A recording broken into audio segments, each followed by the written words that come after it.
जी, आप सबको बधाई हो जो पाठ आज स्टार्ट होंगे और जो बीतक ये खत्म हुई है। और साथ ही साथ आप सबको अग्रिम बधाई उस बीतक की जो नेक्स्ट लिखी जाएगी, जो आप स्वयं लिखेंगे। तो हमने जो ये बीतक पढ़ी, जो भी हमने अभी तक महाराज जी की ये बीतक पढ़ी, इस बीतक में जो जो मोती हमने चुने उनको अपने जीवन में जब आत्मसात करते हुए हम अपनी बीतक लिखेंगे, उस दिन के लिए एडवांस में आपको बधाई। हो सकता है उस बीतक में आपको 10 दिन बाद शुरू हो, पहला कोई ऐसा मोती चुना हो आपने इसमें से, इस पूरी बीतक में से, कि मैं इसको अपने जीवन में चालू करूं और आत्मसात करूं और इस पे चलना शुरू करूं। या 10 हफ्ते लगे या 10 महीने लगे, या राजी करें वो 10 सेकंड लगे। दूसरा मैं आपको बोलना चाहूंगा कि जरूरी नहीं है कि इस पूरी बीतक में जो हमने पढ़ा वो महाराज जी ने सब कुछ लिखवा दिया हो। हर चीज ना हमारी मूल बीतक में और ना महाराज जी की बीतक में लिखी जा सकती है, क्योंकि कुछ चीजें होती हैं जो हमारे हृदय मंदिर में होती हैं, और जो शब्द हमारे हृदय में होते हैं उसका कुछ पार्ट ही आपकी जुबान पर आता है और वाणी से उच्चरित होता है या मुखरित होता है। तो जो वाणी में आता है वो उसका कुछ पार्ट ही होता है, लेकिन इसमें से भी हमें काफी प्रेरणा मिलती है हमारे जीवन के लिए कि हमें चलना कैसे है। और फिर जैसे जैसे हम कदम बढ़ाते हैं अपनी रहनी की तरफ, तो जो उनकी अंतस्करण की वाणी थी, जो उनकी रहनी थी, जो उनके अंदर के अनुभव थे, वो हमें, जब हम पहले पहले दाता हम भय गुरु को दीनो सीस, पीछे दाता गुरु भय सब कुछ कियो बख्शीस। तो ये जो परमहंसों की आप जीवनी पढ़ते हैं, इसमें सर्वस्व समर्पण का एक ऐसा जो आता है अपने अंदर गुण, वो हमें इनसे सीखने को मिलता है कि हमें राज्य के प्रति और सब राज्य के बीच में हमारे लिए जो मीडियम बना है वो सदगुरु, तो हमें उनके प्रति सर्वस्व समर्पण करना है और उस पर चलकर दिखाना है। तो हम महाराज जी की बीतक को जितना भी हमने पढ़ा, जितना भी हमने सुना, और भी बीतकें हैं महाराज जी की जो हमें बताती हैं कि महाराज जी किस प्रकार प्रेम का चांद थे, और उनके पास जो भी सुंदर साथ जाता था सम्मोहित हो जाता था और उनके प्रेम आगोश में बंध जाता था। तो ऐसी होती है सदगुरु परमहंसों की जीवनी और रहनी। अ, हम अगर इस संसार को देखें, तो जो उनके पास था, महाराज जी के पास था, उनके जीवन में था, वो सब कुछ हमारे पास भी है। कोई डिफरेंस नहीं है।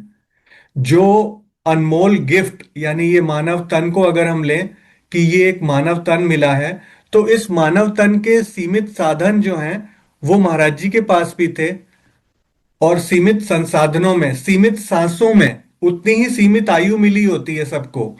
तो अभी आपकी से 60 है तो एवरेज 70 मान ले तो 10 बचे, 50 है तो 20 बचे, 40 है तो 30 बचे, एक एवरेज बता रहा हूं। तो हर किसी को पता है कि अगर मैं अभी बाल युवा हूं, 20-25 साल का हूं, तो मेरे पास 40-50 साल बचे हैं। लेकिन कितने लोग हैं जो उसकी वैल्यू को समझते हैं? तो महाराज जी ने या किसी भी परमहंस ने जिसके की हम रहनी देखते हैं, तो आज हम देखें अगर, जैसे कि हमें ये वाणी मिली, ठीक है, और महाराज जी की जीवनी मिली, और महाराज जी की बीतक के अलावा मूल बीतक मिली, तो आज भी सुंदर साथ जी जो इनमें से हमने मोती निकाले, आज भी जागनी यात्रा के रूप में जो घोड़े दौड़ रहे हैं वो आज भी मोती निकल रहे हैं। हमें पहचान करनी है कि वो मोती कहाँ से निकल रहे हैं, और वो जो जागनी यात्राएं हो रही हैं उनमें से जो गहरी से गहरी वाणी की टीकाओं की चर्चा के रूप में, और इस पूरी वाणी और बीतक की अत्यंत विश्लेषणात्मक टीकाओं के रूप में जो मोती निकले हैं, उसमें भी अभी कहते हैं कि 80% ही रखा गया होगा, 20% अभी उसमें भी नहीं आ पाया, क्योंकि हर चीज लिखी नहीं जा सकती। तो हमें अपने जीवन का जो बचा हुआ समय है, जो कि सीमित, एक हमें ये गिफ्ट रूप में मिला है। हम आज अगर हम देखें, हमारे पास दो चॉइसेस होती हैं। एक होती है हम वर्ल्डली काम करें, भौतिक, सांसारिक, और एक होती है कि हम स्पिरिचुअल काम करें।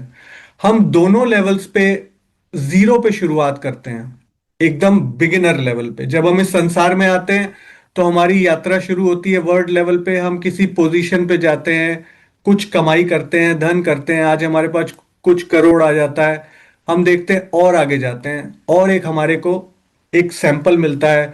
और जो हमारा जो टारगेट होता है ना, कि हम सबसे ऊपर पहुंचे। मान लीजिए आज की डेट में जो सबसे बड़ा है बिल गेट्स, या कोई अरब की खाड़ी का कोई राजा होगा, तेल की खाड़ी का।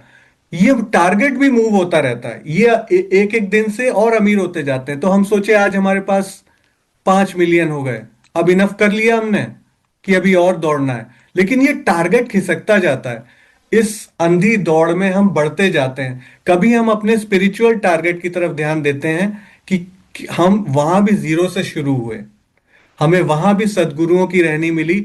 आज हम वहां किस लेवल पे पहुंचे, कितना ज्ञान हमने अर्जित किया, कितने चितवनी के घंटे हमने दिए, और कितना हमने उसको अपनी रहनी में, अपने जीवन में उतारा। वो बहुत इंपॉर्टेंट है कि वाणी जो है सिर्फ आपके कंठ की शोभा ना रह जाए, वो आपकी आत्मा की शोभा बन जाए।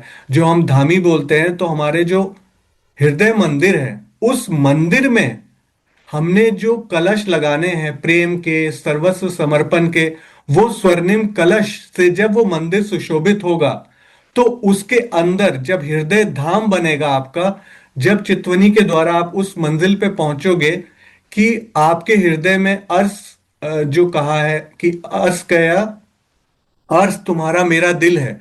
तो जब वाणी के रूप में सब क्लियर कर दिया गया है, तो हमने उस हृदय को धाम बनाकर धामी कहलाने की शोभा प्राप्त की। हमने क्या उस मंदिर को प्रेम, समर्पण और ज्ञान के कलशों से सजाने की कोशिश की।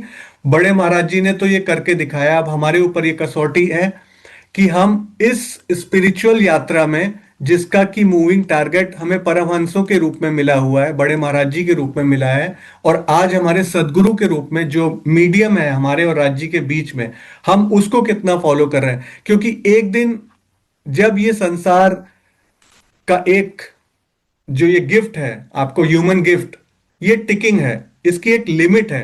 एक टाइम पे ये टिकिंग बंद हो जाएगी। तो जब ये टिक टिक बंद हो जाएगी, उस समय ये जो आपने यहां पे अर्न किया था, ये सारा आप कुछ नहीं ले जा पाएंगे। आप फिर से उसी शून्य पर आ जाएंगे, back to zero, no point.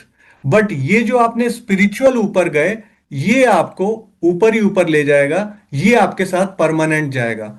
तो अब हमें चुनाव करना है कि हमें जो गिफ्ट मिला है, उसको हमने नेगेटिविटी में गायब करना है, कि ये तो बहुत ही सीमित संसाधन मिले, सीमित आयु मिली, क्या कर सकते थे, हमारे को ये नहीं मिला, वो नहीं मिला।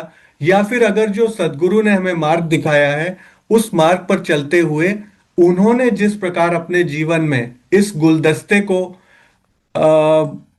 शोभित किया और हम सबको एक मार्ग दिखाई, हम भी उसी मार्ग पर चलें। तो आप सब सुंदर साथ के चरणों में ज्यादा ना बोलते हुए इस छोटी सी बात से समाप्त करता हूं, कि हम बड़े महाराज जी के जीवन से जो जो सीखा है, उसको अपने जीवन में अपनी बीतक लिखने में उसका जो है प्रारंभ स्टार्ट करें। प्रणाम जी सुंदर साथ जी।